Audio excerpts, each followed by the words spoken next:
Good afternoon, and welcome to the Public Safety, Transportation, and Environment Subcommittee. It's the first time we've all been early, so had to buy a couple minutes there before the public could tune in. We're hearing 4 budgets today. We have Department of Veterans Affairs, Alcohol and Tobacco Commission, MDOT Maryland Port Administration, and MDOT Maryland Aviation Administration. We will be going in that order. And with that, we have Ms. Morgan Smith, our analyst for Department of Veterans Affairs. Morgan, take it away. Hi, my name is Morgan Smith, and I'll be presenting the operating budget analysis for the Department of Veterans Affairs today. On page 1, you will see the operating budget summary for Department of Veterans Affairs. And in fiscal 2024, their budget decreases by 11.8 million or 22.7% to 40.2 million. We're now jumping to page 2. And on page 2, you'll see Exhibit 1, which talks about the overview of agency spending. And you'll see that 69% of that spending is used on the Veterans Home Program, which funds Charlottes Hall Veterans Home in St. Mary's County. And then another 18% talks about the cemetery program. That's about $7.2 million. Moving on to page 4. We're going to talk about the major changes in their budget. In the proposed budget, you will see that largely there are increases across the department, but there are a couple big decreases that are offsetting those increases. And in particular, at the bottom of that chart, you'll see the removal of one-time costs to raise and realign headstones at the Veterans Cemetery, which took place last year. And then there was also the end of supplemental funds from state fiscal recovery funds for the Charlottes Hall Veterans Home contractor that were provided throughout the coronavirus pandemic. On the next page, we'll talk a little bit about personnel. In the fiscal 2024 allowance, Department of Veterans Affairs was provided 1.75 positions as compared to the fiscal 2023 working appropriation.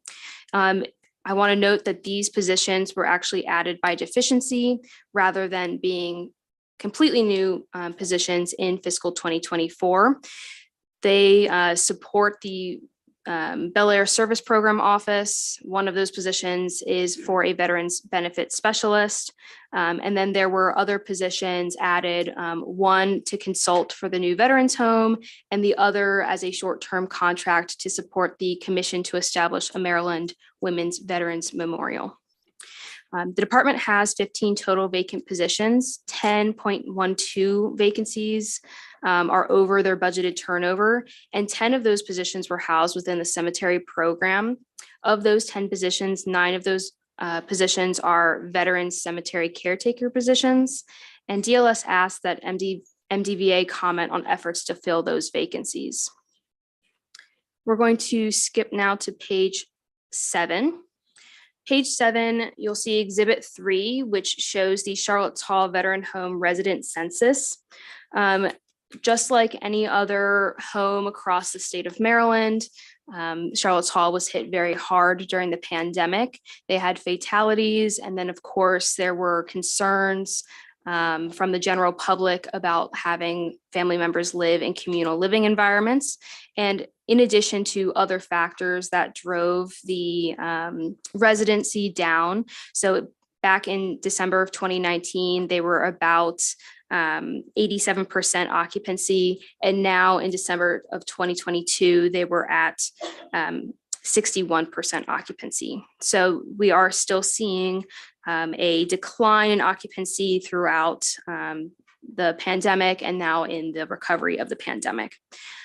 Looking at the graph in particular, the red line shows the total amount of occupancy that Charlottes Hall can handle, and the purple line shows that occupancy over time. So you can see the trend, the downward trend. Due to the funding model at Charlottes Hall, the lower residency rate has had a direct impact on the contractor that provides direct care to the veterans in the home.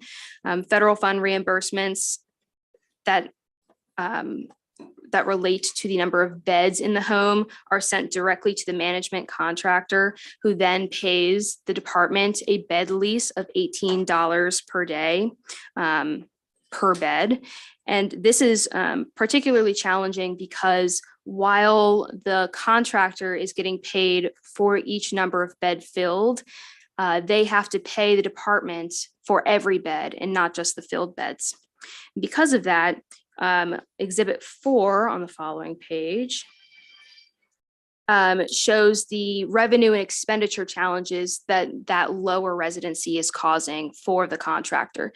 You'll see that in 2019, the resident count for illustrative purposes was 408, and you can see that their revenues were higher than their expenditures. But now in 2022, the revenues are lower than their expenditures, which is causing further issues for the contractor. Down to Exhibit 5, you'll see this exhibit shows the additional revenue support that has been provided to the contractor throughout the pandemic. They have received about $10 million to supplement the revenue loss.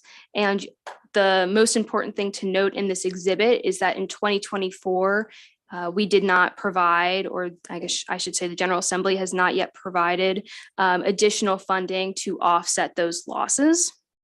And moving on to the recommended actions, we've asked that MDVA, in collaboration with Charlotte Hall Veterans Home, submit a report that talks about the efforts to increase the resident census at the home and how the contractor has or is planning to adjust operations to accommodate the continued low revenue levels given that end of the operating grant that has been provided for the last couple of fiscal years.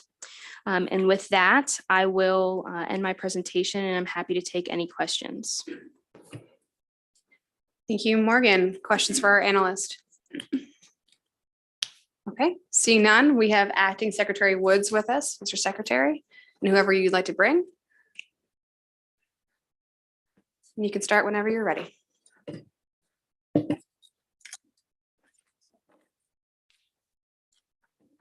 Madam Chair, thank you so much. It's my pleasure to be here. I'm Tony Woods, Acting Secretary of Veterans Affairs, coming up for committee hearing tonight and vote next week. I've been on the job for a little over 4 weeks, or about 4 weeks, and it has been an absolute pleasure to work with a team that is mission driven and dedicated to supporting the 371,000 veterans of our state. I'll keep my remarks very, very brief, and we can dive into any questions that you have. But I first want to start off with a huge thank you to Morgan. It's a model of what right looks like for partnering and working closely to understand the complexity behind all the numbers. And so thank you for that hard work. Answer, who is the Director of Finance and Administration, and then my Deputy Secretary, Bob Finn. And so we'll, of course, be on hand to answer any questions you might have. I'll quickly state last year was a record year. It's a 90% acceptance rate.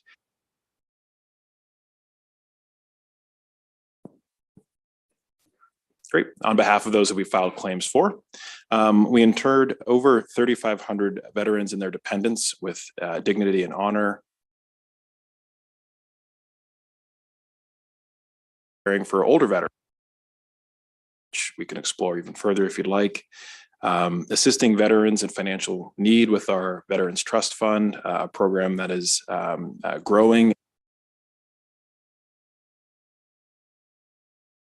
Communicating those who we serve through our various programs. So I'll stop there. Would love to open it up to questions that you might have about our work. Thank you, Mr. Thank you too, sir. To your department over the years and followed very closely. But I have the general sense that over the years, you have been engaged in trying to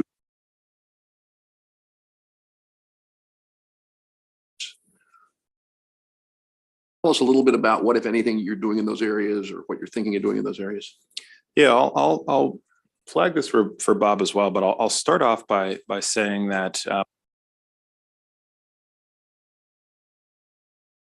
on over the next obviously our veterans come home and they have challenges, right? And that's an important component of the work that we do. And every single day, that's what we're mission driven to focus on. But veterans small businesses. That military spouses who reside here in our state also are chronically underemployed or unemployed, and so they represent a rich population here across opportunities there. You are correct that we do work with the Transition Assistance Program to identify and flag opportunities, but more can be done. Yes, Mr. Secretary. We work very closely with Leroy Thomas out of Department of Labor, and he's in charge of working with veterans and helping them get jobs. Organization. As the Secretary says, the TAP program has been in transition for a number of years. The VA oversees it, but it's done run by contractors. We have Phil Monley, who's our Director of Benefits, who are transferring. The Army, the military now has what's called a skill bridge program now that we used to have in my earlier days when I was a Vietnam veteran, that for the last 6 months of their duty of service,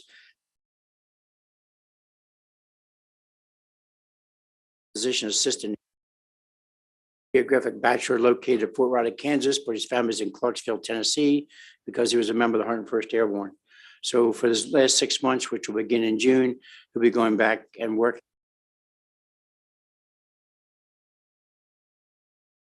as for the last 6 months in the Army. So it's a very the Army has a very DoD really has a very organized program now that it didn't have for the last couple of years, which I think is, in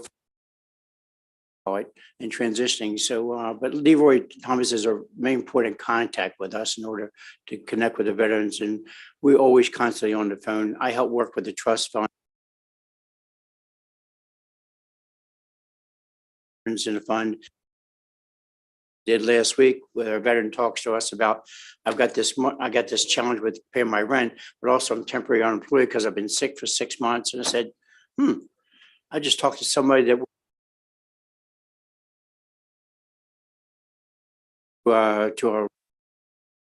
works for a DoD contractor who's now got him applying for a job working for them.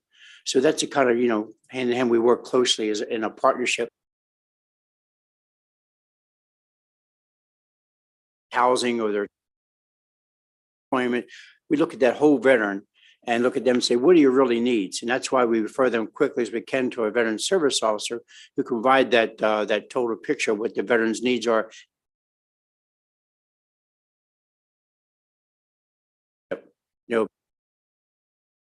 And it's just as important for us to try and take care of that spouse if they have a need to get them job opportunities. And now DoD has finally recognized the importance of a spouse in making. Appreciate that. And we understand veteran spouses because we have a new member who is a veteran spouse. Yeah. So just briefly, I would think more from the point of view of veterans. Veterans come back with all kinds of problems, but they also all come back with all kinds of skills and lots of work experience. Yeah. And we need people with skills and work experience now in the Maryland economy. And so it's more in that context I was raising the question. I'd love to pursue it with you when you have a chance. No, that's what do you think we can do? Yeah, I'd love to do that. And I think you're absolutely right. Particularly in the cyber skills realm, sort of coming out of that field, working in and around Fort Meade in particular is certainly a good one, but you're absolutely right. Skills across the board, first responders, EMTs, truck drivers, there's a tremendous number of skills. The military has the whole gamut of skills. Exactly. Yeah, All I think you're absolutely right. And Love look forward to work work with you on it. Thank you. Thanks, Senator Jackson. Thanks, Madam Chair. Mr. Secretary, good luck tonight Thank you. and next week's vote. We'll just say that, I'll put that out there. So as the chair of the Senate Caucus, Veterans Caucus, as well as the trust, we look forward to continuing to work with you moving forward to ensure that all the needs are met across the board, as well as for the family members. So glad to see you here. And as you mentioned, over 370,000+ veterans across our state. Our job is to serve them all. Yep. And we are particularly proud of where we're located and being a resident as you are in the county that has the largest residents of members in Prince George's County. So we have a bill that, well, a couple of bills that we will be contacting your office regarding. I think we mentioned the other morning on the meeting. So whenever we have, it's when the Senate caucus or the Veterans Caucus as a whole decides to support a piece of legislation, we'll certainly be in contact with you, and in particular with the trust. We have some questions that we want to bring to your attention. So, and with that, more of a comment than a question here, Madam Chair. Isn't that so, Senator? So for folks tuning in at home, we have a slight IT glitch. Seems like every time we solve something new breaks. So we apologize. I hope you can hear us. If you can't see us, we're working on it. Senator Salling. No, thank you, Madam Chair. Again, we thank you for the opportunity to talk with you. And again, we're here to support in any way we can to make this a smooth transition, as I know you would want. But one thing that I had an opportunity, I was able to get a letter and send it to some of our veteran partners through the federal part, but also to Trade Point Atlantic to see if they can get more people to work down there. They have great opportunity. They have vast jobs. They have over 12,000 employees there now, and they could probably use a couple more thousand. So it's a good benefit to find that out. Also, the port, of course, will be representing themselves today, but they need help. They need workers badly. They have union workers, they have contractors, but they have opportunity for skilled work. They do train them down there for every part of the port. And so they have opportunity to get really good pay. So they would love to have some good trained veterans to work down there. The port, of course, is a part of my district, and the Trade Point is also. So just knowing that we want to help our veterans in there any way that we can. So we have availability there, but if there's anything we can do, that's why we're here to help out in any way. And I want to thank you so much. Thank you, Senator. One macro level point that I'd love to just quickly make. We're excited to partner in new ways with the legislature. The tremendous amount of ideas and wisdom that is housed here, we'd be remiss not to take advantage of that and work along. Because those, we now have a list of over 201,000 veterans on our contact list. Last year, we made 3.7 million impressions. And so finding a new systematized way is, and we'd love to explore ways to get the word out for those types of opportunities. Thank you. It was a perfect segue because I want to talk about vacancy rate, which is across state government. Yep. And I say this to every secretary in front of us.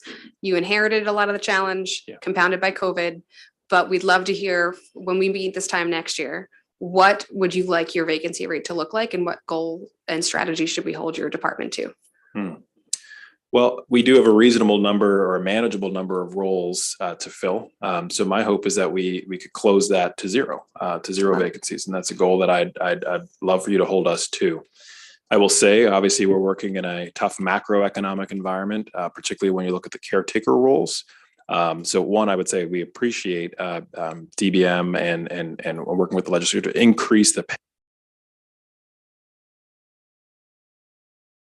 role or the also one, it does create good skills, and we're happy that the pay was elevated to recognize that. But we're still operating in a very, very tough economy from a jobs perspective. Right, so that out there. So we have work to do to sell the mission-driven nature of the work and the nature of, the honor that it brings to the families of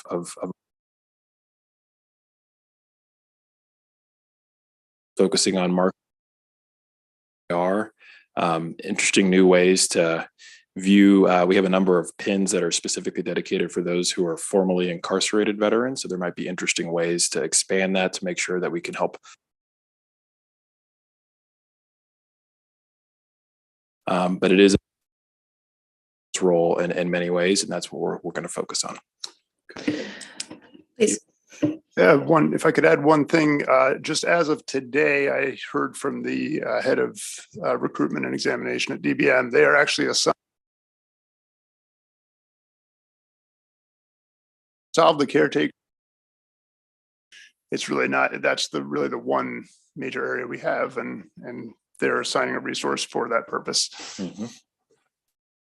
Well, I have a cemetery and a memorial in my district, and I appreciate all the very hard and passionate work that your folks do. I'm going to ask one more question about Charlotte Hall, then go back to Senator Selling. So can you speak to us about appreciating pressures very unique to retirement homes during COVID? What is the strategy to get us back up to occupancy? And then can you speak a little bit about, I believe from last year's capital budget, you're undergoing a plan for a second home as well. Can you speak to us about a strategy for the occupancy there and maybe some timelines? I know we'll cover it next week in capital, but the two are very related here. Yeah. So I'd first, Senator, I'd point out that we actually, the VA has estimated that we should have about 1,100 beds available in the state because of our growing veterans population. So that's the sort of broader macro level. Say 130. And it's a smaller number, right? If you're thinking about, well, how are you going to get to 1,100? Well, that's because the VA rightfully is recognizing the changing trends and the changing demand from a little bit more. But I think we ought to explore even more significantly is how do you keep an older veteran closer to their family across the state, right? So moving away from models of sort of larger facilities.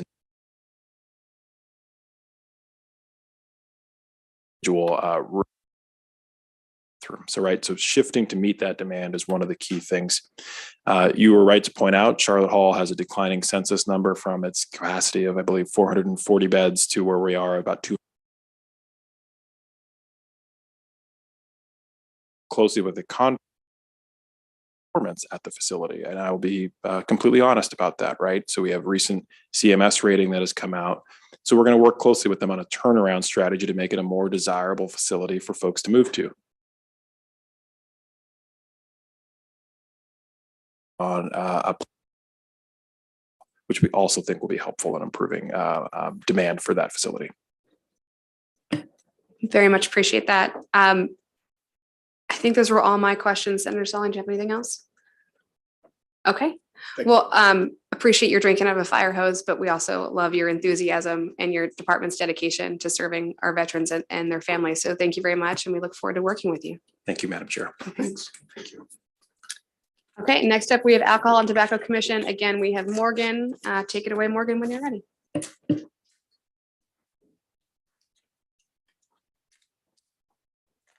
Thank you, Madam Chair.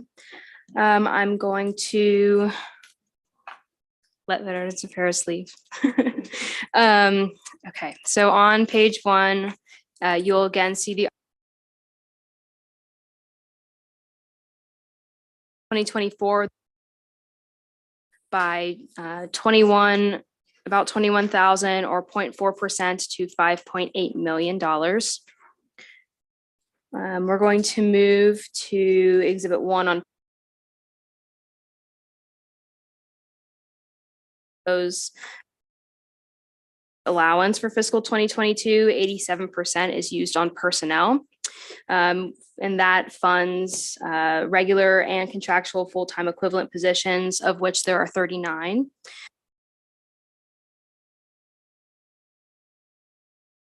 While the administrative in nature, and the remaining 13% of the 2024 allowance supports administrative expenses and functions, as well as contractual services.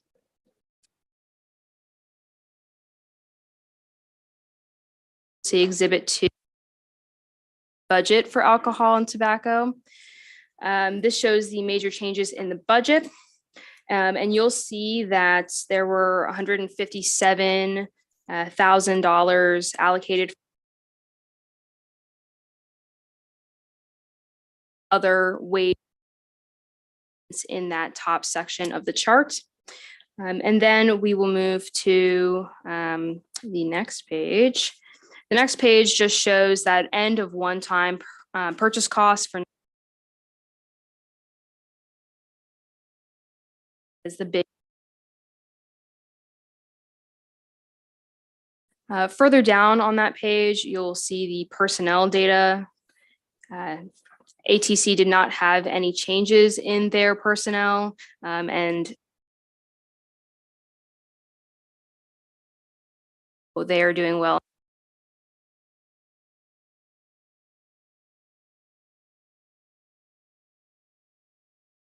From DLS, the first of which is the transfer of the Maryland Medical Cannabis Commission to 6 of 2020 of the General Assembly to move the Medical Cannabis Commission to the Alcohol and Tobacco Commission, and that was in the event of the constitutional amendment allowing election, which ATC and MMCC were required to make a report that detailed how personnel would move, how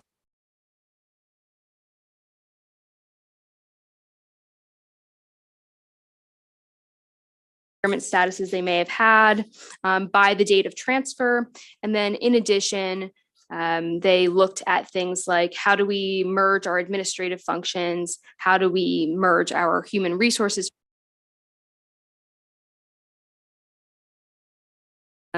Page of the recommendations that came from that report that was submitted October 11, 2022.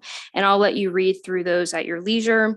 DLS asks that ATC comment on the process for the transfer of the medical cannabis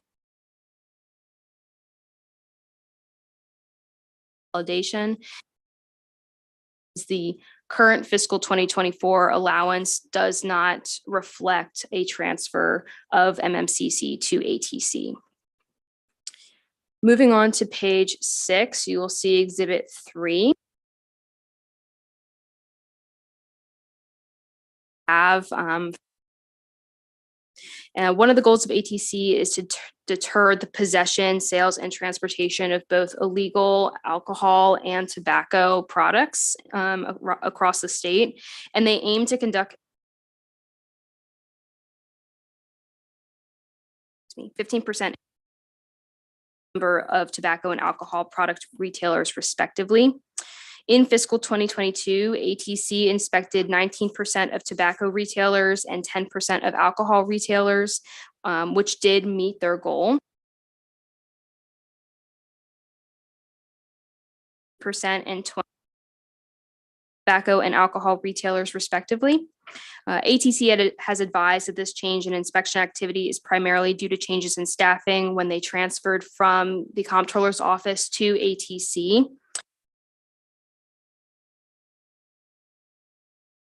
There was response that came from last year. It has not yet been submitted. I just wanted to note that they did receive an extension to March 1st. So that is when we expect to see that report come in. And my any questions you may have. Thank you, Morgan. Questions from the committee? Okay, with that, we have Mr. Jeff Kelly, Executive Director, and Mr. Kelly, anybody you'd like to bring with you? Let's bring a couple of these rascals up here.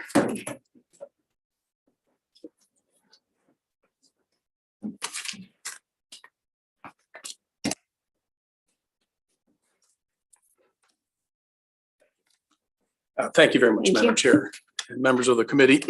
My name is Jeff Kelly, and I am the lucky stiff who has one of the best jobs in state government as the Executive Director of the Alcohol and Tobacco Commission. Perhaps one day being the Alcohol, Tobacco, and Cannabis. And I'd have to year of actually being able to submit our own budget. We've had other people submit it as we were coming to be. The ATC prior to 2019 didn't exist, and the General Assembly created it, and we were to take off operations on June. And then COVID came. Assembly extended that startup date from July 1st to December 1st of 2021. So to January 1st, 2021, we've just celebrated 2 years in business. So thank you for creating us. We came from the Comptroller's Office as part of the Field Enforcement Division, where we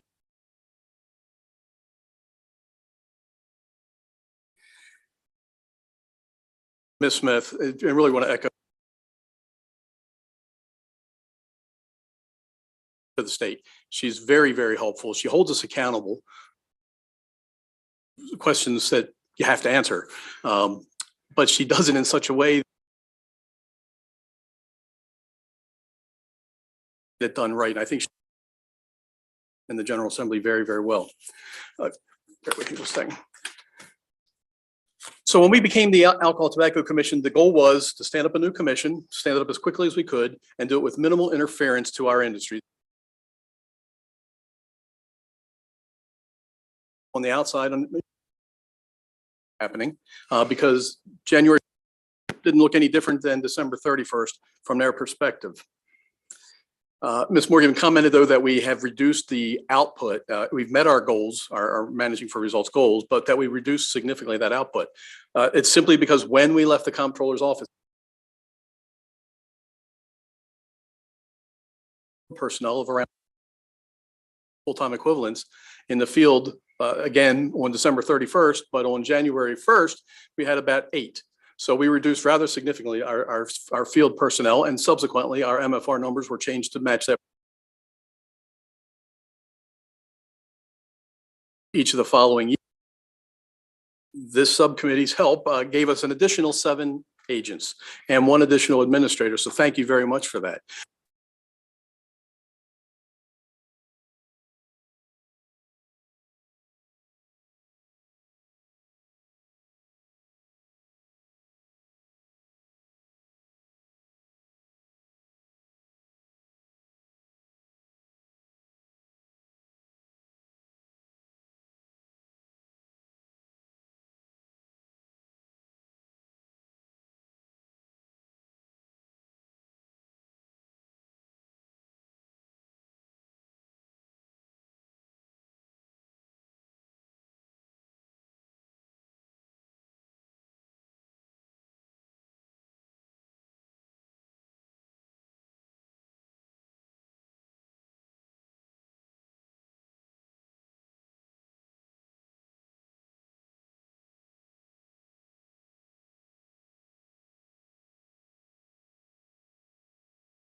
charges, which are just budgeted in 2022 actual levels.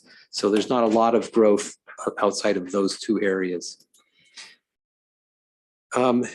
Next is Exhibit 8 on page 12. This shows an operating net operating revenues for the port. The port is one of the three transportation business units that has operating revenues, the other two being the airport and Mass Transit Administration, Maryland Transit Administration. We've shown this chart for a number of years, and I just want to, be clear that the funds that the port raises actually goes into the trust fund and does not remain with the port administration, and they receive, their funding out of the trust fund. So, but this is important, to way of measuring that, how the port is doing in terms of covering its own operating. As you can see in 2022, they actually had a slight net income covering the operating. The bottom line, layering in capital, is always negative. None of the TBUs cover their operating and capital expenditures. But you can see that in 2024, although it is still slightly negative, there's a good increase in their position, going from a negative 4.1 in the current working year as an estimate to about $1.6 million down. So, as again, reflecting the recovery from the pandemic, we can expect to see, those numbers maybe return to pre-pandemic levels shortly. The next exhibit on page 13 shows the personnel. There are no increases in regular operating budget positions. In the allowance, the agency does get 5 new full-time equivalent positions. That's just moving things around within the department. As a department overhaul, there are no increase in FTEs across the department.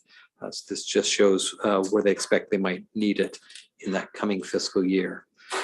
Turning now to the PAYGO capital program with the first exhibit 9 on page 14. This shows the 6-year programmed capital spending for the port. You can see that system preservation makes up a good portion of it, especially in the out years, 27, 28. It's almost the entire capital program.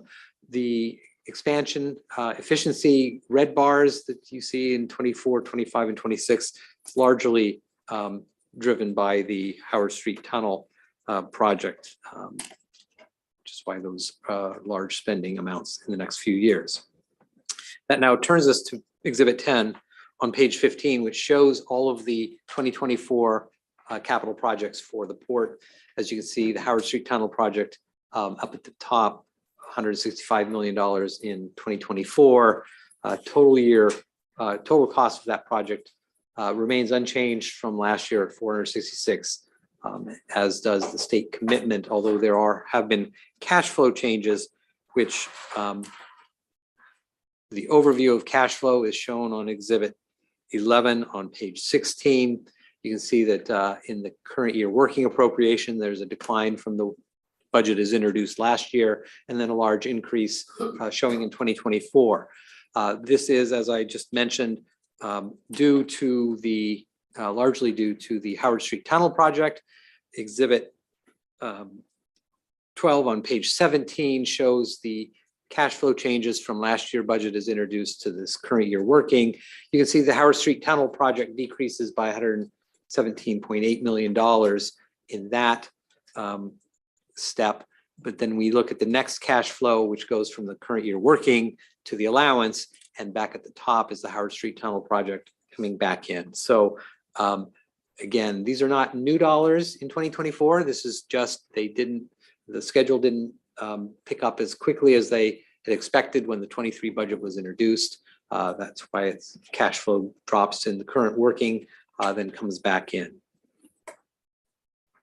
Next exhibit talks about first year funding. We talked about this in the overview. Last year, legislation was passed that requires the Consolidated Transportation Program, or CTP, to list projects that are receiving first year funding for design or construction in the budget year 2024, or in the current year 2023 working, if that 2023 funding was not shown last year when the budget was before you. And you can see by this pie chart that for the port, about 5% of the 2024 capital program is first year funding compared with 95% ongoing. Exhibit 14 on page 19 shows, 15 on page 19 shows the projects that make up that first year funding. Then the final exhibit on the capital is a standard exhibit that shows significant changes from last year's CTP. As you can see from this table, there were 3 projects that were added to the CTP and 1 removed from the construction program that went down to the minor programs. That turns us now to the discussion of the issues. The one issue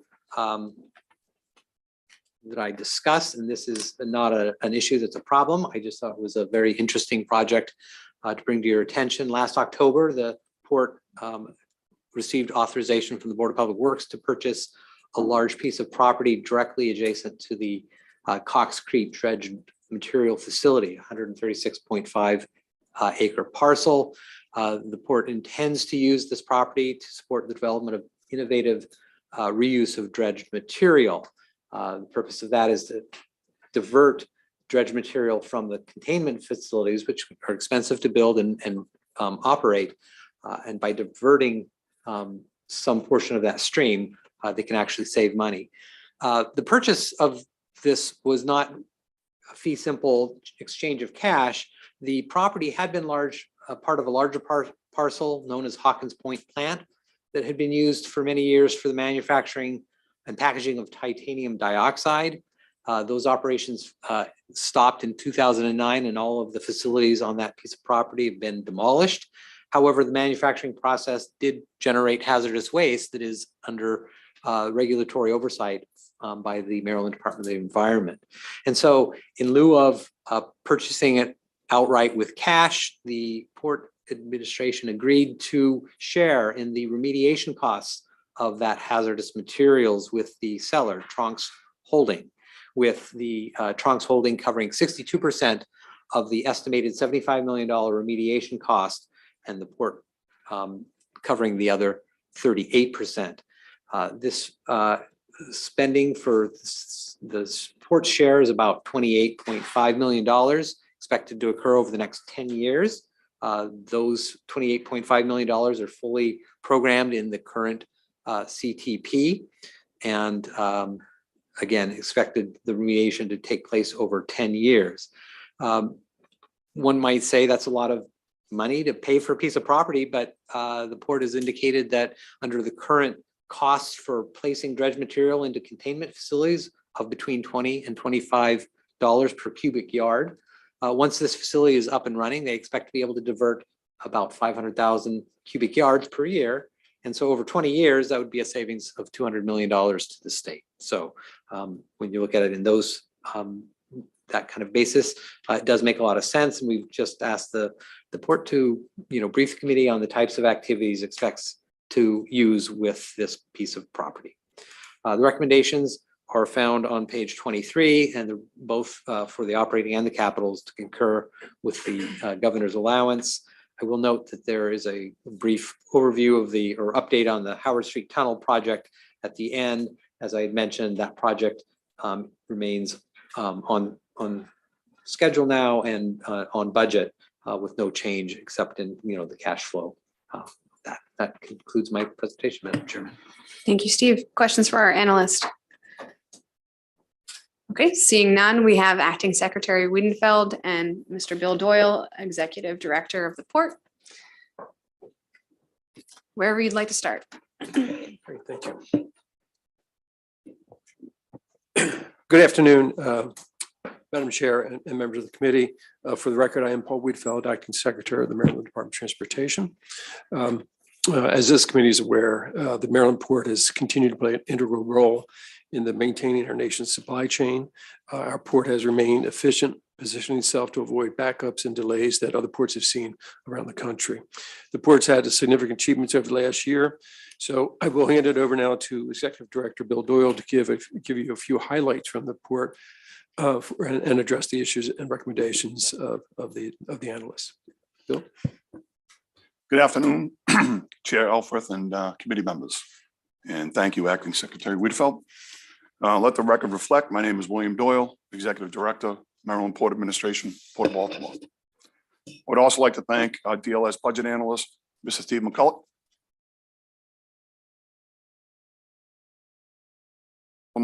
Remain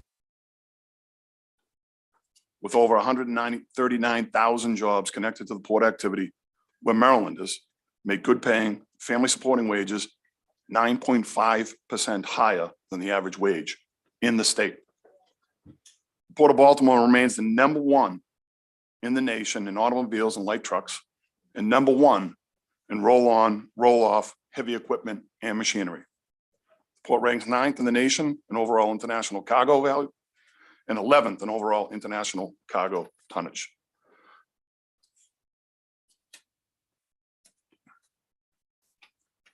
We were not immune from the supply challenges associated with the COVID pandemic. However, we fared better than most as our dedicated ILA international longshore workers took the pandemic with the utmost seriousness from the beginning. The union leadership and members wore masks, gloves, sanitized equipment and machinery, and showed up to work every single day. I thank the ILA union leadership and members for their hard work and dedication to the Port of Baltimore. Baltimore acted as a relief valve for the rest of the country during COVID. Throughout the pandemic, we had nearly 100 ships diverted to the Port of Baltimore that could not otherwise get offloaded or loaded in other ports in the United States. Since 2010, the Maryland Port Administration has been in a highly successful public-private partnership with Ports America Chesapeake for the Seagirt Marine Terminal, the container terminal. There are several projects currently in the works that will improve efficiency, increase capacity, and reduce turn times for our truckers, including 4 additional ultra-large, fully electric Neo-Panamax container cranes, part of a $166 million investment by Ports America Chesapeake. I'll pause there for a second. That's 166 million past. This year, Ports America Chesapeake, the private sector company, their budget for the Port of Baltimore has been approved. $100 million of their own money will go into the port this year. Among other major initiatives underway at Seagirt, we've taken delivery of 15 new hybrid rubber tire gantry cranes, the completion of Berth 3 modernization project, both construction and dredging. And we are in the process of maximizing capacity at the container terminal by moving all chassis are the trailers that carry containers, and container repair, those are your damaged containers, to a new site across the street from the terminal on Browning Highway. This year, the MPA will begin construction on the first phase of the Dundalk Marine Terminal resiliency and flood mitigation improvements. Dundalk Marine Terminal, that's where the automobiles, farm machinery, anything with wheels goes into Dundalk. This is part of a larger MPA resiliency and sustainability program that aims to prepare our terminals for the effects of climate change and sea level rise. With a total construction cost of $42 million for the first phase, these improvements include a 2,300 linear foot box culvert with a pump for extreme rain events, 14 tidal gates and backflow preventers, and a perimeter barrier to prevent storm surge from overtopping the berths in Dundalk. Next, as you know, CSX broke ground on the long-awaited Howard Street Tunnel expansion project in November of 2021. The project consists of a vertical clearance improvements in the tunnel and 21 other locations between Baltimore and Philadelphia. CSX decided to split the project into 10 smaller packages for design and construction. This allows the packages to move into construction as the design is complete and the permits are secured. It allows easier processing of invoices and reimbursements since some funding is only eligible to be used on certain packages. Additionally, it allows MPA to stipulate certain policy considerations for the 5 packages that are actually in Maryland. For instance, MPA has required CSX to encourage all contractors to meet the state of Maryland's 29% participation goal for minority business enterprise firms for the packages located in Maryland. So far, the contractors that CSX has hired for the Maryland projects have committed to meet the state's 29% MBA goal, if not better. The current construction schedule for the project completion is calendar year 2025. On the environmental front, the Maryland Port Administration is the largest creator of wetlands in the state of Maryland. To date, the MPA has restored 970 acres of wetland and wildlife habitat. And we have plans to restore nearly 10,000 more acres in the coming years and decades.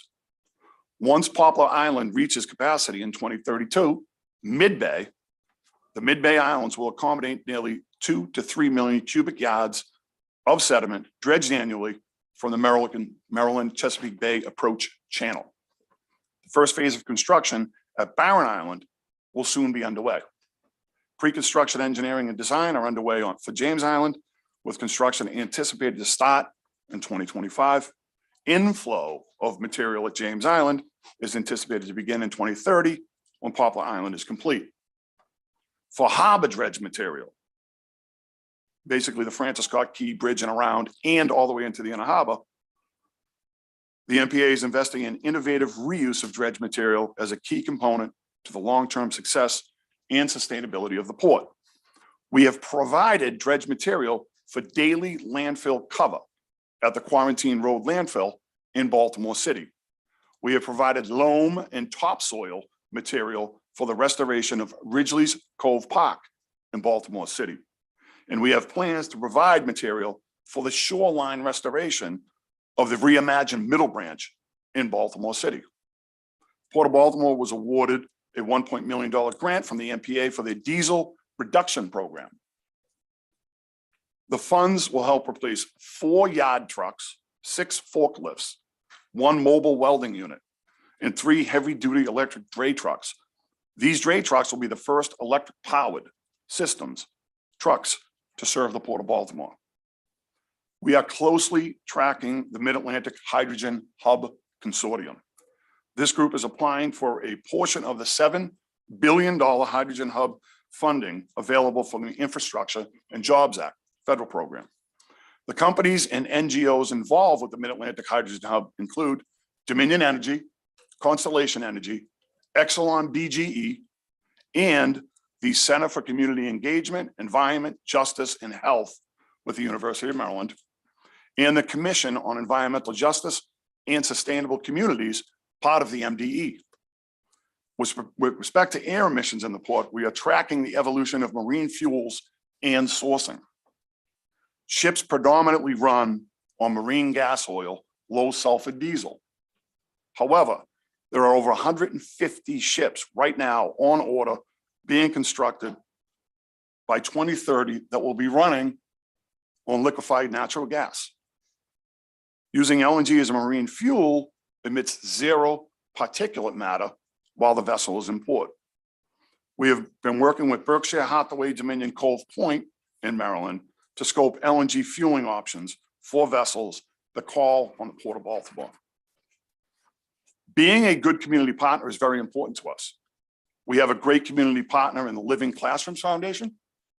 Living Classrooms works with us at our Masonville Cove Environmental Campus.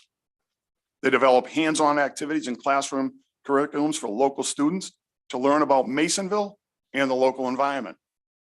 About 2,000 students and adults visit Masonville each year. Last year, myself, U.S. Secretary of the Interior, Deb Haaland, and Baltimore's Mayor Brandon Scott worked with local high school students from the Benjamin Franklin High School to conduct water testing and shoreline cleanup. Masonville Cove is the nation's first established urban wildlife refuge partnership. Masonville Cove is a cornerstone of a large-scale neighborhood revitalization project with local, state, and federal investment aimed at improving South Baltimore's Title I schools. It provides access to the waterfront for the city, community in South Baltimore, and encourages economic growth while protecting the environment. In addition, we work closely with Living Classrooms, which is involved in the Bauer Workforce Opportunity Center in Baltimore.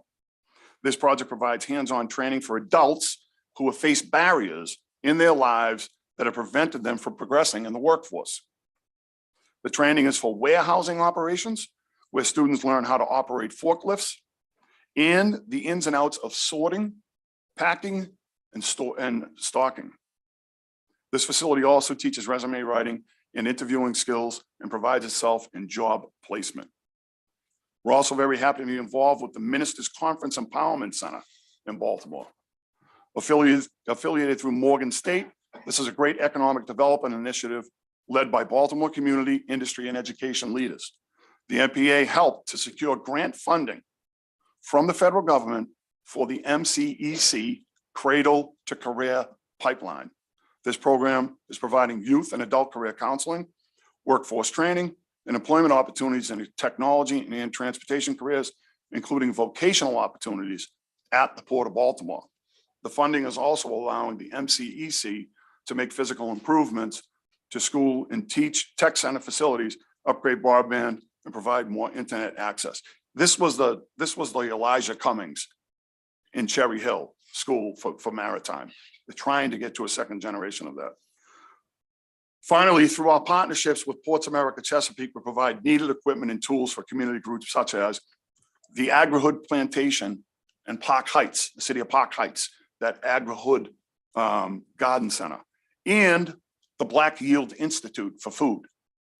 We provide them containers and tools and how to store this food programs. As I conclude, I want to reiterate that 2022 was a major year for the Port of Baltimore. The state of our port is strong, and we look forward to continuing to grow our port, serving as an economic engine for the state of Maryland. Thank you. Take questions. Thank you, Mr. Doyle. Quite a few things happening at the port these days. Yes, ma'am. Okay, I'm going to go with Senator Jackson, then Senator Sullivan. Thank you, Madam Chair. Terrific report. A couple things, Mr. Doyle. Your EV plan going forward, you mentioned the electrification of your equipment. Could you share with the committee your plan as you move forward with those? Absolutely. As a matter of fact, what I'll do is I'll have my staff send over to the committee a PowerPoint on where we are right now. A lot is changing, so it's going to basically a moving target. Because we don't know about the hydrogen fuel cells and things of that nature. Absolutely. Okay. And so yeah, and we want to be a partner with you as you move forward with that. And also, you spoke of the liquid nitrogen plant. The export plant is down in Cove Point, down in my district. So also with that, any updates there? The original plan there was export. Out of the United States, and when that got started. So definitely you can keep us abreast of that. And last one, Madam Chair, if I might, you talked about our port being the offsite for many during COVID. Can you speak very briefly or send us some data on the impact of obviously that kept us in business, and has there been a negative impact since folks have started going back to their regular or their normal course of business? Yeah, and what I can do is I can briefly tell you is that the reason why, when you saw the supply chain disruptions that happened nationwide, we took an approach that we don't need the press release that Baltimore has more ships coming into the Port of Baltimore, and we're great, because the reality is you can only bring so many ships into the port. So anytime that we had space open at the facility, we would project that to the industry, okay? Because what happens when the ships get backed up at the terminal, they end up at anchor at the federal anchorage in Annapolis. Yeah. That's the anchorage. So you didn't see during the pandemic many container ships sitting in the port, because we managed that. And still, we're able to get nearly 100 ships, additional ships come through. Now, you'll see ports like Los Angeles, Long Beach, Port of New York and New Jersey, Virginia, that over 20 and 21, their rates were up 40%. Well, guess what? Their rates now are down 35%. Baltimore stayed even. So we stayed even and went incrementally above. The reason being is that we have the local market. All of the distribution, fulfillment and sorting centers and Trade Point Atlantic and everything that's been built in and around the port and in Maryland supports that local economy. Plus, we still have rail that can get to the Chicago market right now, which Zim, you heard the governor mention Zim last week on our expanded service. So we have the local market and we can reach into the Ohio Valley, as far as the crows fly. So we're not going to see a major offtake of cargo. Now, what you will see is all of the distribution centers are still full. So get ready for the sales in the next couple of months because your Levi's and your Nikes and everything like that, they're all going on sale because they're last year's market and they're still in the warehouses. So you're going to see a huge decrease in price so you can get the new product coming in. But the manufacturers didn't make as much, for the 2023 model of basically clothing. So we can give you some data points on how that worked and where we see it coming. I appreciate that. Thank you. Madam Chair. Thank you, Madam Chair. I want to thank the director for all that he continues to do with all the pressures they were at hand. I know personally, being in that district, what you took on. And it was a major responsibility. But knowing that we have Chesapeake, we have WWL, we have Case Island, we have Amports, ABC, and the other contractors, but you're working with a new partner in Trade Point. Right. And they have partnered with you and you're working together. I want to know how well that's continue on because I know they picked up and you picked up Roro and we're doing record amounts there. And I know we're projected to have the Howard Tunnel projected at least by 2025. Are we still on schedule? We are still on schedule till 2025, and the relationship between Trade Point Atlantic and the Port of Baltimore, Maryland Port Administration is great. So, I talked to Kerry Doyle and Aaron Tamacchio and those folks regularly. They are the Port of Baltimore, even though it is Trade Point Atlantic, it is over in Baltimore County. Their numbers are our numbers. So when they built the new BMW facility and the Volkswagen facility, those processing facilities, that's all part of the Port of Baltimore and that projects. So we work great with them and we'll continue. Thank you. And the Howard Tunnel, I know that's projected, that's still on schedule. Yeah. So just so that everyone knows, you're not seeing any construction right now in Maryland because all of the work is being done in Pennsylvania. Like I said in my remarks, it's 22 bridges between Baltimore and Philadelphia. So your track lowering, which CSX is doing right now, is all going on in Pennsylvania. That we call it in Maryland Howard Street Tunnel Project. Now, Pennsylvania calls it something different, and Delaware calls it something even different than that because there's two bridges in Delaware too. So, but we are the lion's share. So the lion's share of the funding does come from the state of Maryland. It's $202 million. That's what we're putting in. The most expensive part of the project is the Howard Street Tunnel. That will be what's known as track lowering and tunnel notching. So we'll be notching and lowering. Total project's $566 million. $466 million on budget, on time, right now. Thank you so much. Thank you. Thank you, Senator. Mr. Doyle, the acting secretary has had me ask this question of him kind of across MDOT wide. So you're next up. Yep. What's your goal for your vacancy rate when we meet this time next year? How can we help you get there? Okay, so let me explain. All right, so we're gonna get there, and Acting Secretary Wiedefeld is gonna help me get there because we were part of what was known as a pilot program for an HR department. I have no HR department. I'm the only TBU without an HR department. So we're rebuilding that HR department as we speak. Okay, so that'll help us a lot in at least getting the paper flow through on that. Where it's difficult is you can go on Indeed right now, okay, and you can put in diesel mechanic, and you can put in an electrician, right? So at $40 an hour, 8 hours a day, they're making $320 a day plus benefits, right? So you're at, that's on the low end, that's $83,000 a year plus benefits. Not that, you're not talking about somebody that's been in there for 5 or 10 years. Mm-hmm. That's pretty quick. On the electrician side, it's $150,000 a year. So we're gonna struggle because if you look at nearly 50% of our billets that are open are in the engineering, operations, mechanical side. Okay. On the other side, I think we'll get to it when we get the HR department. We've done a lot of things. Actually, you know, my staff, as staff is, they wanted me to, and they're good, they wanted me to clarify something, which is good because we did hire over 30 people last year, calendar year. And as of January 23rd, our vacancy rate is not 17%, it's 14.8. Okay. So that's as of January 23rd, 2023. So we are moving in the right direction. I think that the lower technical skill jobs, and I don't want to say lower technical skills, I'm just saying that administrative, we'll get there, okay? I just can't tell you how the economy is going to work. It's for these kids these days, it's all about, it's what's in the envelope. You know, what's the money? Okay. So.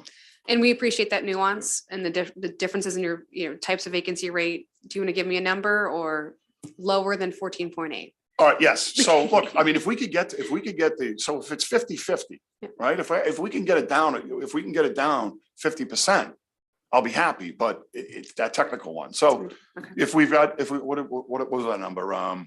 You know, we get it down to 7%. Okay. You know? We appreciate that and understand the economy has a lot to do with this. And again, we all inherited a lot of these challenges. So. Okay, thank you. Mr. Acting Secretary, anything you'd like to add? No, I'll just build on something Bill just said, which is that one of my philosophies is that I'm going to push things down from the MDOT where they're not, you know, overall for all the entire agencies, and basically give them the freedom to go do what they need to do. But as I've said, each one along with that comes accountability. So we will work on vacancies. Okay. Yes, sir. Thank you all very much. We appreciate you. Thank you. Okay. Okay. Last of the day, we have MDOT Maryland Aviation Administration. This time we have Ms. Carrie Cook with us. Carrie, whenever you are ready.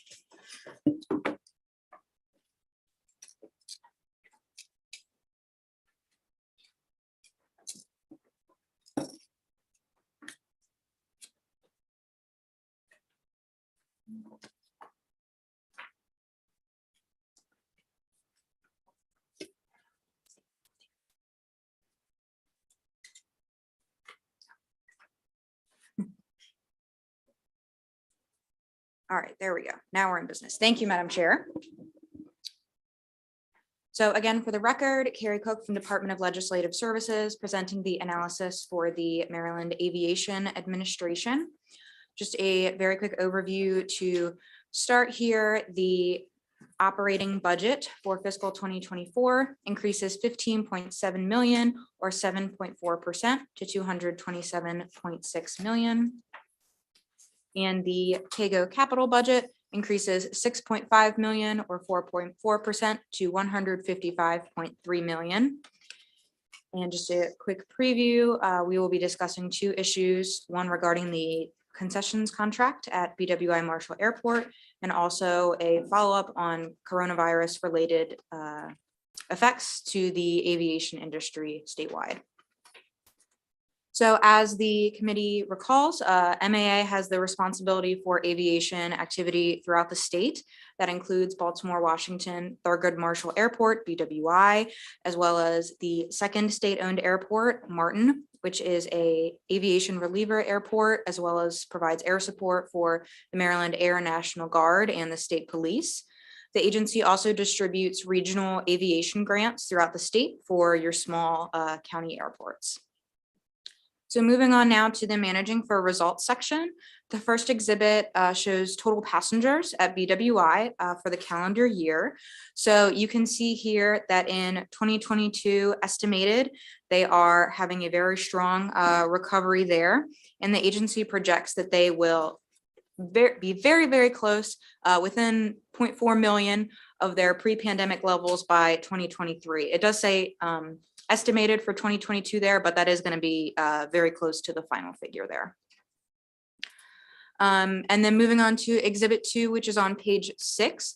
This is passenger market share. So what this is showing is the total passengers in the region and how they are spread out amongst the 3 regional airports. Reagan, which is DCA, and Dulles IAD, as well as BWI. So you can see here that historically the market share has been quite close between the 3 of them.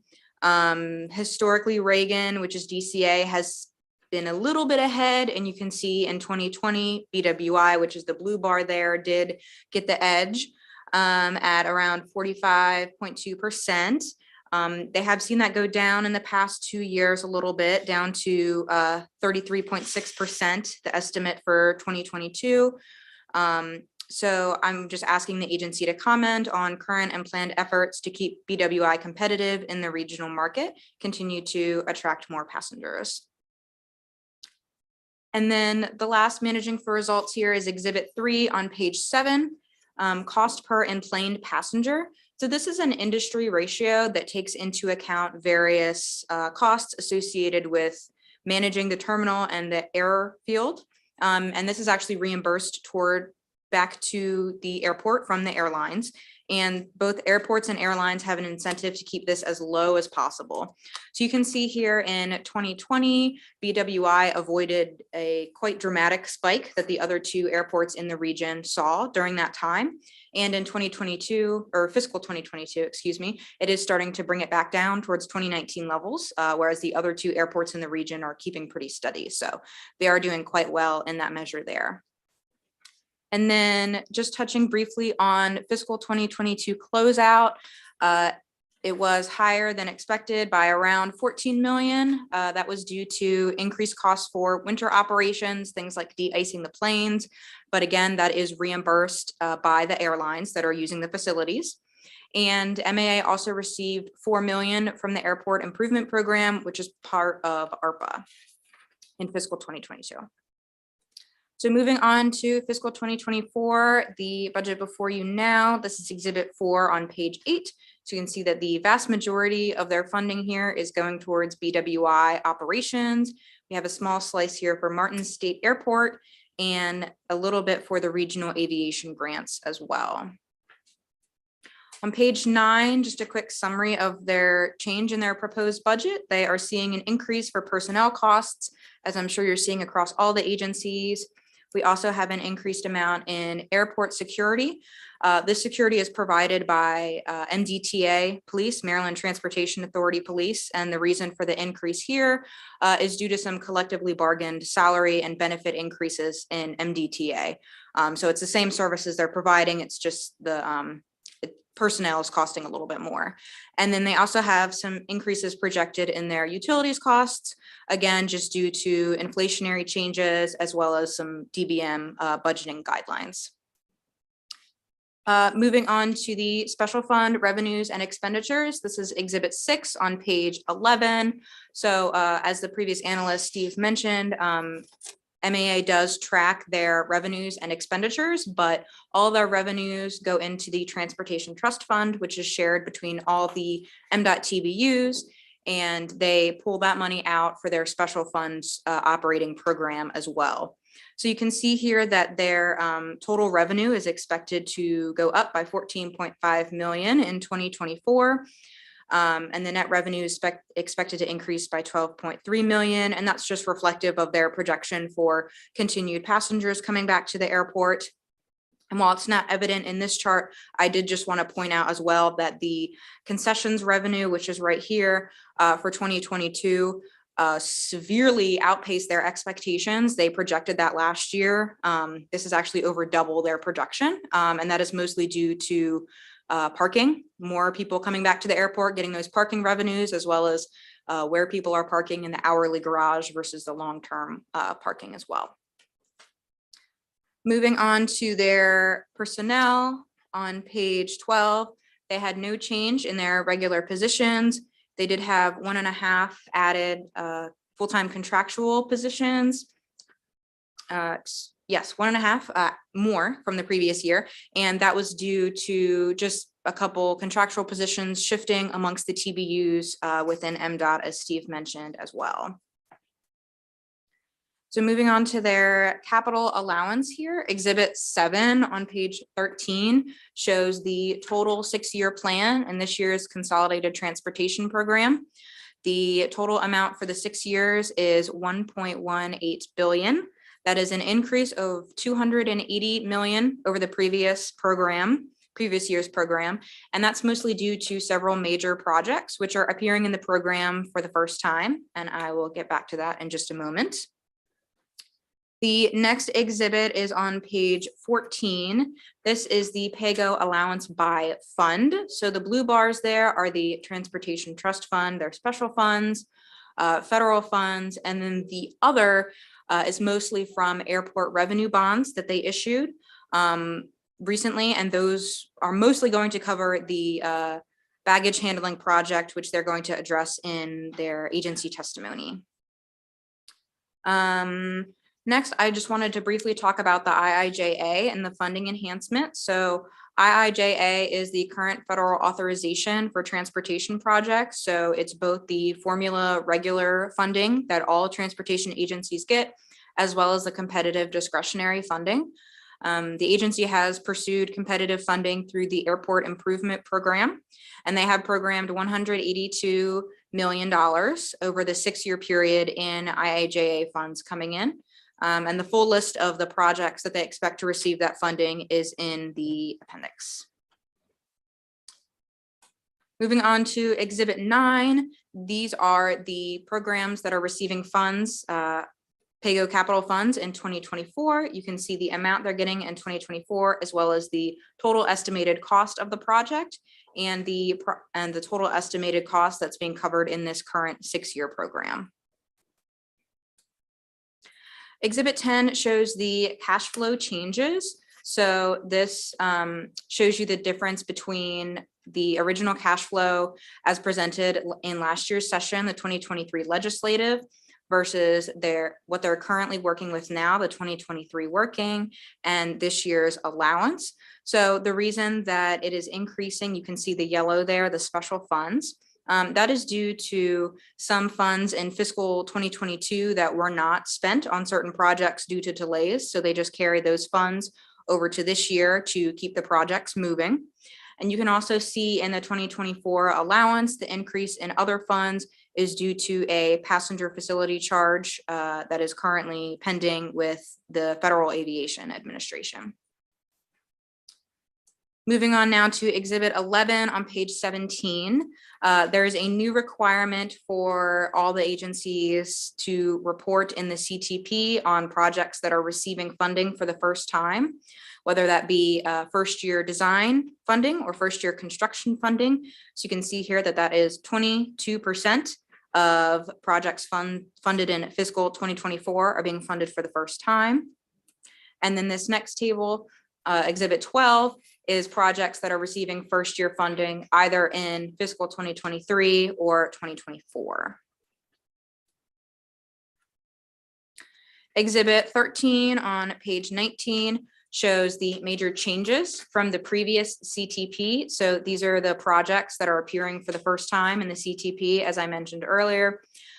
You can see it's quite a few, and they are mostly just infrastructure renovations and improvements throughout BWI that I know the agency will be addressing in their testimony, and a few projects at Martin State Airport as well. So moving on to the 2 issues that we have for the agency. The first one is regarding the concessions program at BWI Marshall Airport. So just a little bit of background here. The agency uses a developer system for concessionaires, meaning a private company manages all of the retail, restaurant, and concession spaces in the airport on the agency's behalf. This developer leases the space from the agency and then subleases it to the individual vendors.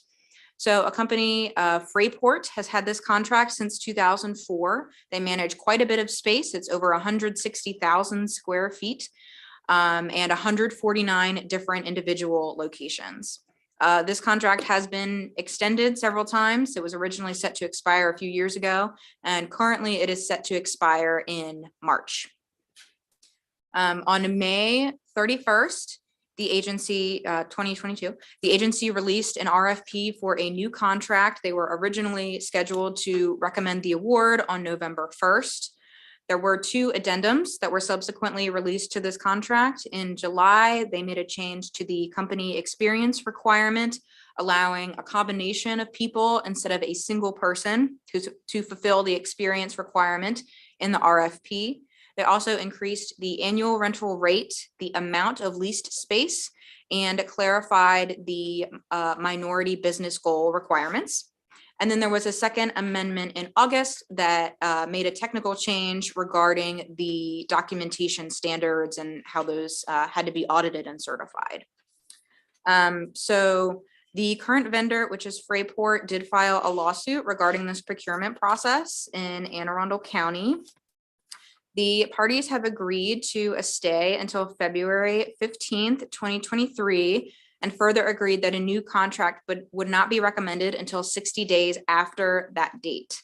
The agency has not made any official announcement regarding the gap of time between the expiration of the current contract, which is March 31st, and the agreed upon earliest date that a new contract could be awarded, which would be April 16th.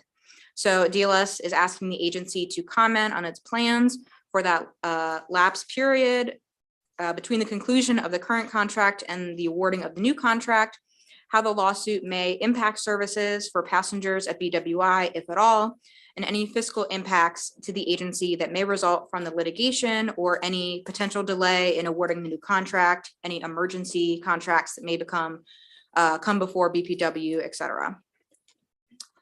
The second issue is regarding passenger recovery after the COVID period. So this is just a more detailed look about what we discussed earlier. This is Exhibit 14 on page 22. So this is the passengers per month, calendar 2019 to 2022. So you can see the blue line at the top there is 2019, and then the yellow is 2022. So you can see here that they are certainly going in the right direction and achieving very close levels to their 2019 level of passengers, particularly in the fall months there. And throughout the calendar year, their average level of passengers per month was just 16% below 2019. And finally, I just wanted to touch briefly on the Southwest Airlines issue that arose over the holiday season. So as I'm sure everyone is aware, Southwest Airlines did have a major disruption in services. There was a winter storm in many parts of the country just before Christmas. This affected all airlines. All airlines canceled flights.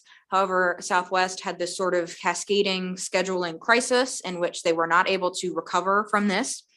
Nationwide, there were over 16,000 flights canceled and about 2 million passengers impacted. And the reason that I bring this up is that Southwest serves more passengers at BWI than all other airlines combined. They carried about 69% of all the passengers in calendar 2022. So the agency estimates that Southwest canceled about 645 or 31%, about a third of the flights coming in and out of BWI during this period. And the agency estimates that over 170,000 passengers were impacted. Passengers that didn't have canceled flights still had significant delays. And through this time, there's only so much the agency can do when something like this happens with an airline, but the agency did prioritize customer service. They had a more visual, noticeable presence in the terminal, assisting folks, email, in person, and over the phone. They distributed water, things like that, and just trying to support the passengers during this time. The agency notes that currently Southwest is operating normally and is actively addressing the issues that led to this crisis to prevent further problems. And we just ask that the agency comment further on their efforts to maintain high level service at BWI and sort of any lessons learned or takeaways in supporting passengers during a severe disruption such as this. And then finally, the recommended actions is to concur with the governor's allowance on both the operating and pay-go side. And that concludes my formal presentation. Thank you, Madam Chair. Thank you, Carrie. Questions for our analyst? Carrie, I do have one on page 16, this issue of passenger facility charge application that's currently in front of the FAA. Yes. Do we know what that impact on a passenger will look like if approved?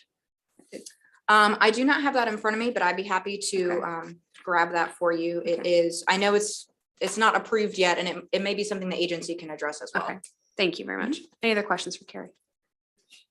Okay, Welcome back, Mr. Okay, Acting thank you. Secretary. Good afternoon again. For the record, Paul Wiedefeld, Acting Secretary of Transportation, and I'm joined by Ricky Smith, the Executive Director of MAA.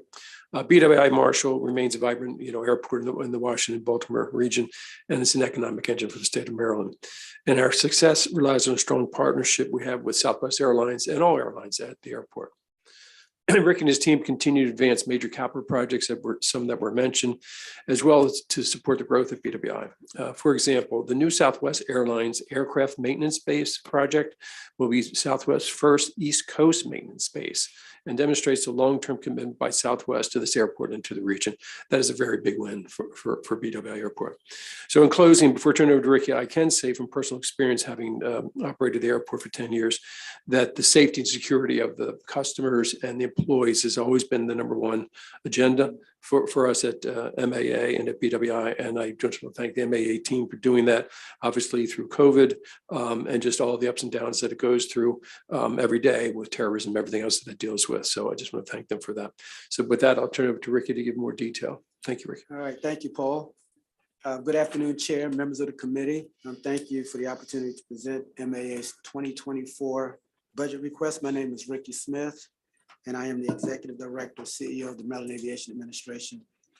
I too want to thank Carrie Cook for her excellent analysis of MAA's fiscal position. I'm always amazed at how in such short fashion the analysts are able to become masters of the industry and the affairs at the airport, and Carrie, you're no different. So thank you for working with us. 2022 was a year of rebound as airline and passenger traffic continued to recover from the global pandemic. BWI is at about 85% full recovery towards our pre-pandemic traffic levels. At certain peak travel periods over the past year, passenger traffic has approached or surpassed levels not seen since before the pandemic. We expect by the end of this year to be back to about 27 million annual passengers, which is where we were in 2019. 3 new airlines launched service over the past year, and several other carriers resumed domestic or international routes that were temporarily suspended during the pandemic. And just last month, Copa Airlines announced that it will begin service from BWI Marshall to Panama City with easy and efficient connections to destinations across Latin America. This is an important international addition, signals BWI expanding reach into the global aviation marketplace. Spirit and Frontier Airlines are also growing, with Frontier requesting additional gates at the airport. These ultra low fare carriers provide competition and stimulate air travel demand in the region. We have several major capital projects underway that will add new services and amenities for our customers while also providing important facilities for our airline partners. Our $55 million restroom improvement program is expanding and enhancing 6 sets of restrooms throughout the airport terminal. This is a phased program. The improved facilities will help ensure an excellent passenger experience. Site development continues on time and on budget for the creation of a major maintenance hangar for Southwest Airlines, as Paul mentioned. As the first Southwest maintenance facility in Northeast US, the hangar will accommodate 3 Boeing 737 aircraft in the hangar, along with the exterior apron space for 8 additional 737 aircraft. We've handed over part of the site to Southwest so they can begin constructing the facility. We're also nearing completion of a new taxiway to the maintenance hangar. Taxiway F is the taxiway, which was 100% federally funded.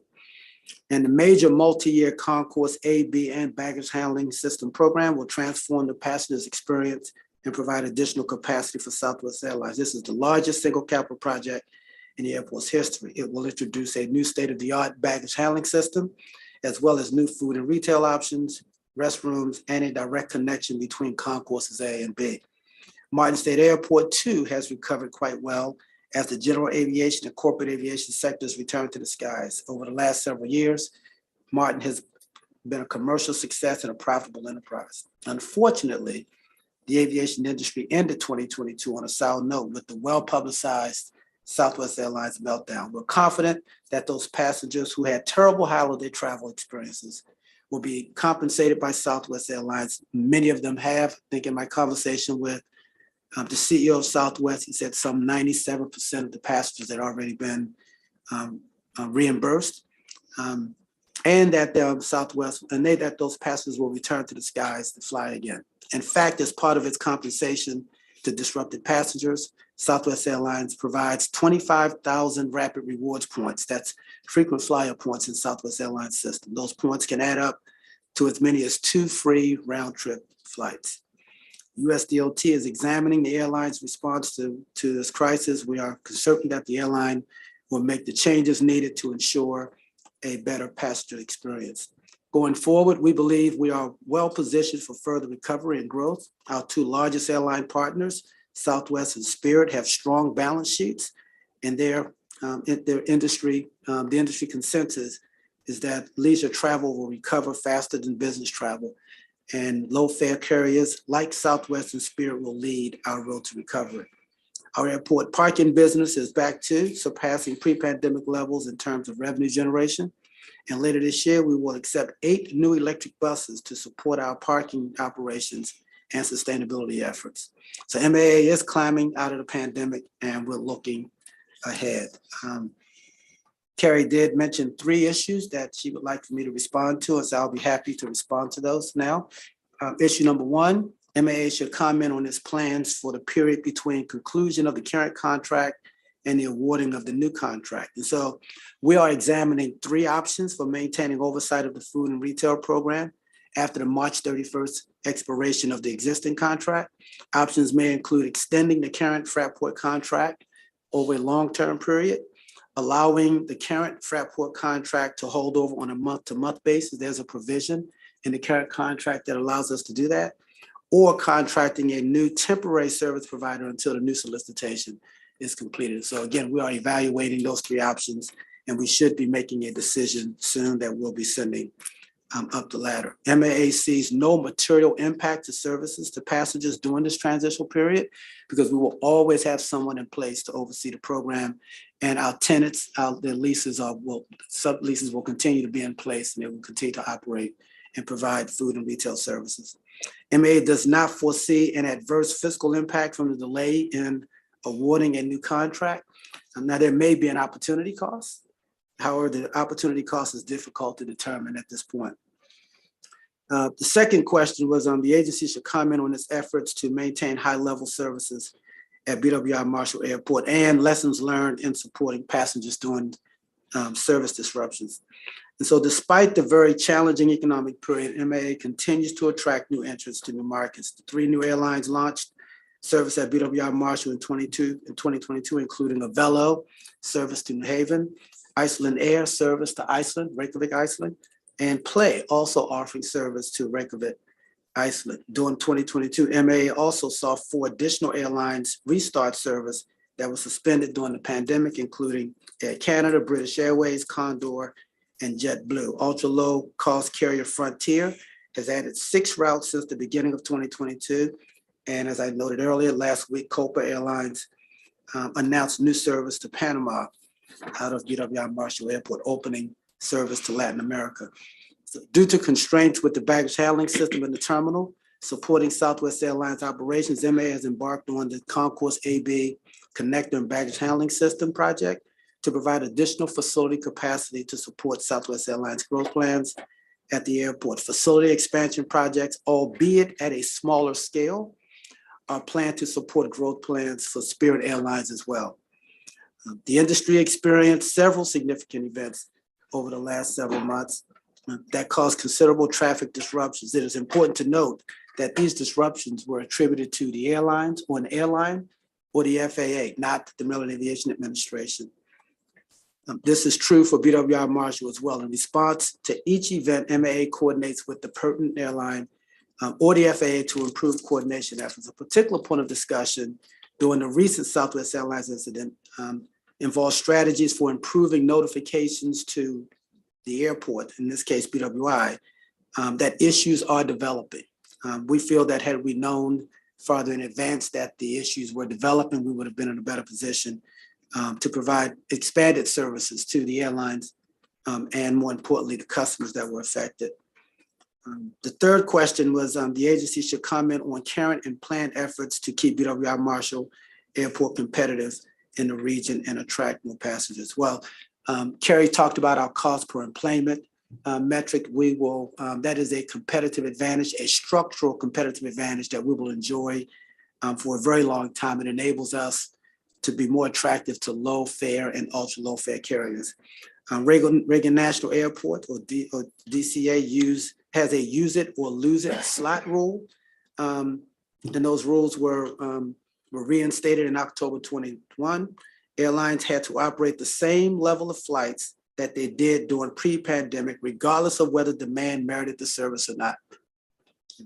Dulles International Airport and BWI, both were not at full capacity, and both airports do not have the same slot rules that DCA is subjected to. Additionally, DCA opened a new terminal for American Airlines regional operations, and American Airlines upgauged all of its 50-seat aircraft to 76-seat aircraft. These factors combined to give DCA what we think is an artificially high level of capacity, which means the carriers work harder to sell tickets to seats that would otherwise and normally be empty.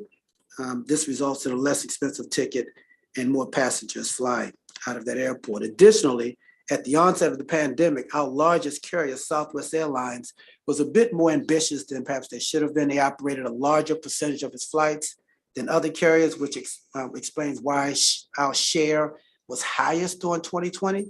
Southwest then experienced operational challenges, and it became more conservative regarding its capacity. So a conservative hub carrier on our end and expansion at DCA enabled DCA to take the lead, a lead that we've enjoyed for quite some time, I would remind you. So as noted above, MA continues to attract new and expanded service that has positioned BWI Marshall to regain its leading market share position as Southwest Airlines and Spirit Airlines implement their growth plans for BWI Marshall Airport.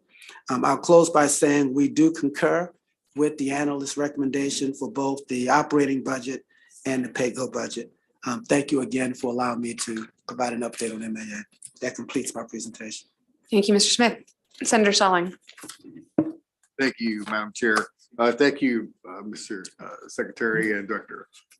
We knew in the news and everywhere else about the problems we have with Southwest, but we know Spirit has picked up in the airport also, and they seem to be doing pretty well.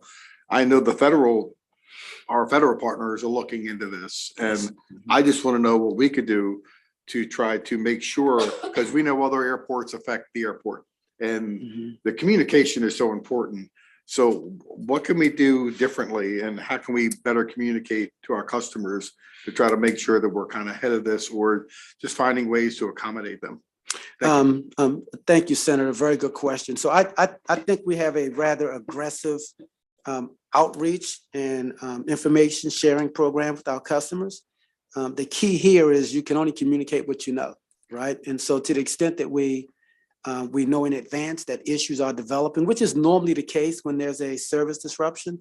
In this case, in this instance, that was not the case. But to the extent that we know what's developing, we can be prepared to advise our customers to do things like call your airline before you come to the terminal building, or we can put our resources in place. We have over 200 volunteers who are focused on providing assistance to passengers. We have our own customer service unit, and then we have contractors that provide customer support as well. And we can put all of those resources in place to the extent that we know something is developing. And so I think Southwest has experienced that issue across the country, and I think that will be one of their improvements going forward, is their notification to their airport partners. Okay, I know they're the busiest, and I know the complications were obvious, as everybody heard, but we want to try to find a way to help that out, help you out, sir, and I appreciate that. Yeah, and I think they were happy with the support we provided them with storing baggage and providing customer support. Thank you. Thank you. Thank you, Senator.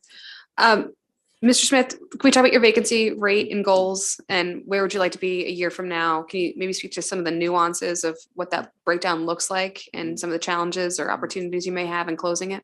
Yes, Chair, another very good question. Thank you for that. So our vacancy rate today is around 12%. We have a strategic plan objective to be around 5%. And so we will continue to aspire to hit 5%. Hopefully when we come back to you, we'll be closer to 5%. It's unrealistic to get far below 5%. And so we think that's where we want to land. Some of the challenges that we face is, one, I mean, we're an airport, right? And many of our positions require some level of airport experience, not most of them, but some of them. And so we find ourselves competing with other airports for talent. And to the extent that we can offer competitive salaries, we become more attractive. This is a labor market, right? So salary and benefits and work rules, that all those things become very important. It's been a challenge for us hiring electricians and plumbers. 66% of our employees are in our operations and maintenance function. And so it's often a challenge hiring those individuals. And again, it has more to do with salary or pay than anything else. A challenge that for us that has probably not been spoken about as much is as quickly as we can fill positions, we're losing people, right? The retirement rate is extremely high.